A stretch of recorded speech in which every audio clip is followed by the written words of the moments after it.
But now, in June, just 1 month later, that vision was already tarnished. Many servicemen were still overseas, and of those who had come home, a great number were finding it hard to adjust to family life. Rationing was worse than ever, and shortages of paint, bricks and building materials prevented city dwellers from repairing the war damage to their houses. Rosie was more aware of how it was for families in the big cities than any of her school friends, because her father often went to Bristol and London, fixing up deals to clear bomb sites. When she felt a little lonely, afraid or hungry, she tried to remember stories her dad had told her about poor skinny kids he'd seen scavenging wood and coal. In big cities they didn't get the odd rabbit or duck to supplement their meat rationing like they did down here. They went hungry. Cole was in London now. At least he was on his way back after a 3-day stay.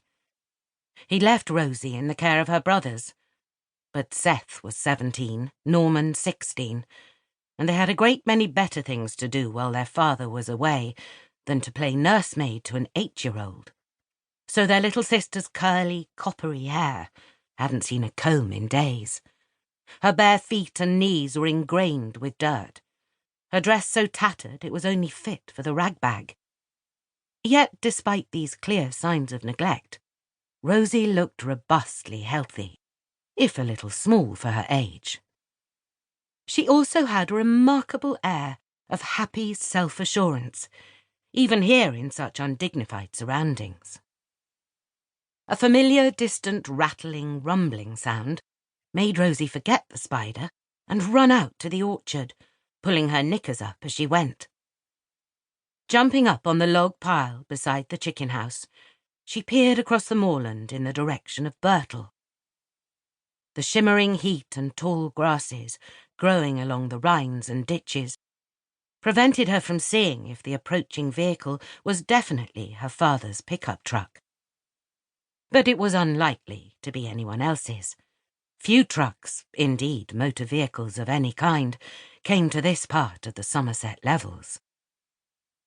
Despite the beauty of the surrounding flower-speckled moors, May Cottage, the Parker home, was not the picturesque chocolate box cottage its name suggested.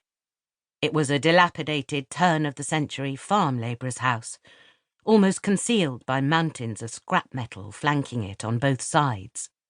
Old tractors, broken-down rusting cars and motorbikes, timber, filing cabinets, bedsteads, worn tyres and ancient farm machinery. Cole Parker saw nothing incongruous in piling such objects in a place where herons and kingfishers fished in the tranquillity of the ditches and rivers.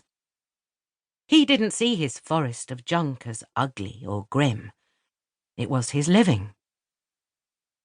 As the familiar rust-red cab of the pickup truck came into view, Rosie darted back up the orchard, scattering the hens, and through the side gate from the backyard, skirting round the piles of junk to arrive at the front of the cottage, just as her father pulled up with a squeal of brakes. "Daddy!" she yelled in welcome, waving both hands excitedly. She was just about to jump onto the running board when she realised her father was not alone. A woman was sitting in the passenger seat beside him. Rosie backed away in fright to the shelter of the overgrown may trees in the front garden. Cole leapt from the cab, but instead of sweeping her up in his arms for a hug, as he usually did when he'd been away for a few days, he stopped short and frowned at her. "Come now, Rosie. That's no way to behave," he bellowed at her. His usually slow speech quickened with irritation. "Come over here and say hello to Heather. She's come all the way from London to be a ma to you."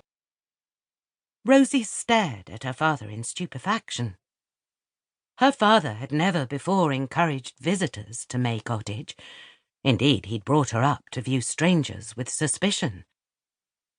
Now, with no advance warning, he had brought home a new mother. "Ma,